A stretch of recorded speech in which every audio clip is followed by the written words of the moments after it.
So this video is going to be a pretty brief video. I'm going to try to make it pretty brief of my most recent build of a rifle that I refer to as the Werewolf. This rifle was built on an Anderson AR platform. So it's an Anderson upper and lower. If you're familiar with them, I'll give you just a few quick specs on the Anderson. It's a 7075 T6 aluminum upper and lower, pretty much MilSpec throughout. It does have a 16-inch 4150 black nitride SOCOM barrel that's 5.56-223 with a 1/8 twist.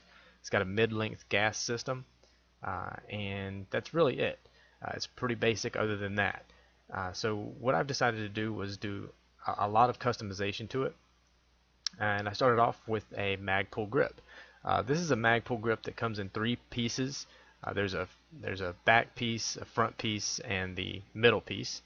I decided to break those apart, customize them, and came up with the final product, which you'll see at the end.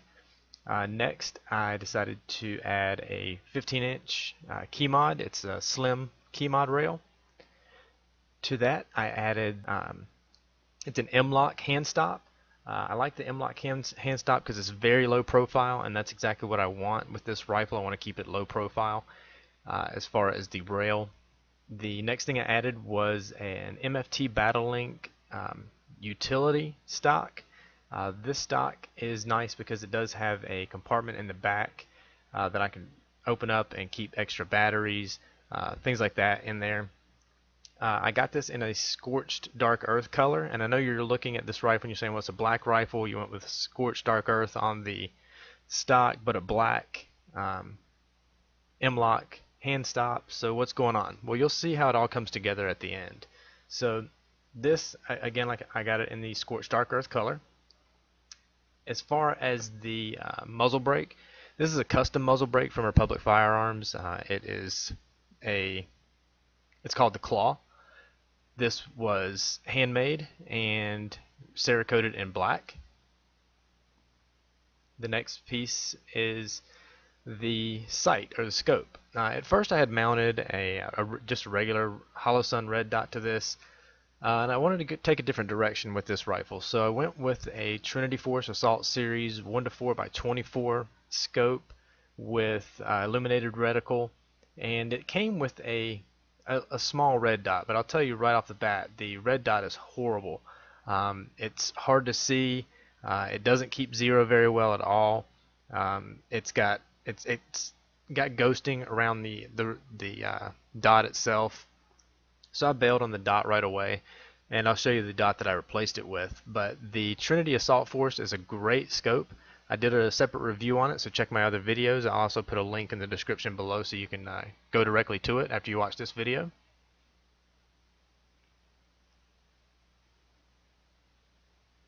So for my backup iron sights, I went with the MFT flip-ups. These are really nice. They're extremely low profile. They fold in and down. You can barely tell that they're sights whenever they're folded down and in place. And so I like the way they looked. Relatively simple, relatively low cost, and so those are the iron sights that I went with this rifle. And then, as I said, I replaced the red dot that came with the Trinity Force with this ADE Advanced Optics red dot. It's a very good red dot. This one actually holds a 0. It's got a 5 MOA red dot, which some people think is kind of big, but the whole purpose of me adding a red dot is for quick target acquisition. So if I'm on say a 4 magnification with my scope, I can quickly flip to the red dot and hit targets that are up close, 5-10 yards out instead of 25, 35, 50, 100 yards when I'm using the magnified scope. And this has been a great performer. It has a push button on off, and I haven't done a full review on this red dot. I don't plan on doing a full review on this red dot, but suffice it to say it's performing very well. I like it a lot. Next, I decided to add a weapon light, and I always add weapon lights to my rifles. I think they're an invaluable part to any rifle. If you're going to put iron sights on, you might as well put a light on there. That's how important they are. They need to be on a rifle. So with this, I went with the Enforce. This is the longer version. This has a constant on, a momentary, and a strobe function. All things that you need when you are looking at a weapon light to add to your rifle. Next, I decided to have the bolt carrier group coated with a titanium nitride. I like the gold color. This is a very clean BCG. I like it because it stays clean. You don't have to run it with oil or lubrication. I choose to, but after I shoot this rifle and bring it home to clean it, it just wipes clean basically, and I just barely add any lubrication to it at all when I put it back in the rifle. Again, I like the way that it looks, and you'll see what it looks like in the rifle once it's complete. Of course, as with all of my rifles, I added the Magpul Bad Lever. This is the battery assist device, allowing you to hold the bolt and release the bolt just using your trigger finger. This is very useful. I recommend this on all rifle builds. I put this on all of the rifles that I build and assemble or customize. With this rifle, I did splurge on the charging handle. The rifle came with the regular MilSpec charging handle, which I hate. So I went with an AXTS Raptor with the flat dark earth ambidextrous pulls. This is a great charging handle. It feels good. It's nice and thick. You really understand what you're paying for when you get this charging handle, and I love it on this. You'll notice in the final pictures there's a device on the stock. A lot of people ask me what that device is. It's a Garmin GPS. It's a Fortrex 101. This is just something that I decided to add to the rifle. It's just something as you're hunting or if you're out in the woods, this helps you keep track of where you are. It's just an excellent low-cost GPS device. You can get these for under $100 on Amazon and eBay. So if it's something you're interested in, check out the features, check out a video on YouTube, and decide if you want to pick up something like this. Again, it's really cheap and it's attached to the rifle, so it doesn't take up much space. It doesn't get in the way of any cheek weld or anything like that. So I really like this device. To round out the look with this, I went with a Magpul 60 round magazine. This is the drum magazine that they offer. I really like this. I haven't had any issues with it.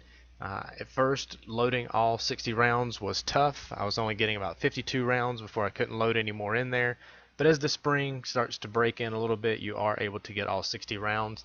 And it looks great, it feels great, it does make the weapon heavier, but I really like this. So now you're going to see what the rifle looks like complete. And you'll see why I call it the Werewolf.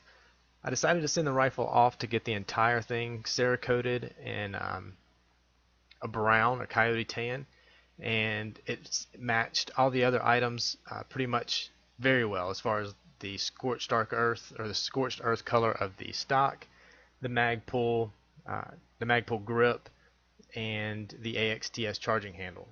And I wanted to go with all black trim, so ambidextrous magazine release, ambidextrous selector switch.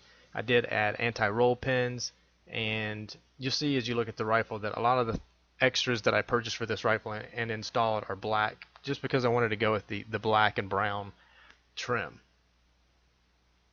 So yeah, this is the final rifle. This is what it looks like. I'm really happy with the way it turned out. If you have any questions or comments about it, please let me know in the comment section below. I'll be happy to answer any questions that I can, and I'd like to get your feedback. What do you think about the rifle? What would you have done differently? I like building rifles, and I'll probably build another after this. So what would you change? What should I change as I move forward? So I really appreciate you watching. Thank you very much. If you really like the video, please click the like button below. Also subscribe, and you'll see a lot of my other videos of rifle builds in the future.